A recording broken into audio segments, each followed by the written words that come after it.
तर पुणे आणि पिंपरी चिंचवड महानगरपालिकेमध्ये एकमेकांसमोर उभे ठाकलेल्या अजित पवार आणि भाजपकडून एकमेकांविरोधात सातत्यानं टीकेची झोड उठवली जाते।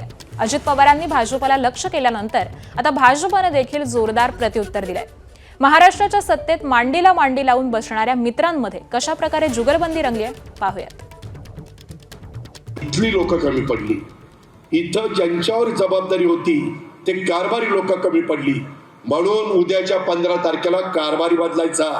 तुम्ही मला कारभारी पद द्या, नाही पुण्याचा चेहरा मोहरा बदलला तर नावाचा अजित पवार सांगणार। उत्तराला प्रत्युत्तर होतं।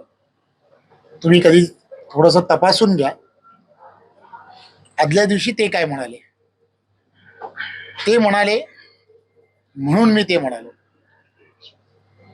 महायुतीचा धर्म भारतीय जनता पार्टीनेच पाळावा असं नाहीये। त्यांनी तसं म्हटलं म्हणून त्याला तसं उत्तर दिलं, त्यांनी तसं म्हणू नये आम्ही बोलणार नाही। दादा, रवींद्र चव्हाण म्हणतात की युती धर्म फक्त भाजपनीच पाळावा, काय राष्ट्रवादीच्या नेत्यांनी त्यांनी सांगितलेलं बरोबर आहे। सगळ्यांनीच युती धर्म पाळला पाहिजे, आम्ही पण त्या ठिकाणी पाळतो। एबीपी माझा, उघडा डोळे बघा नीट।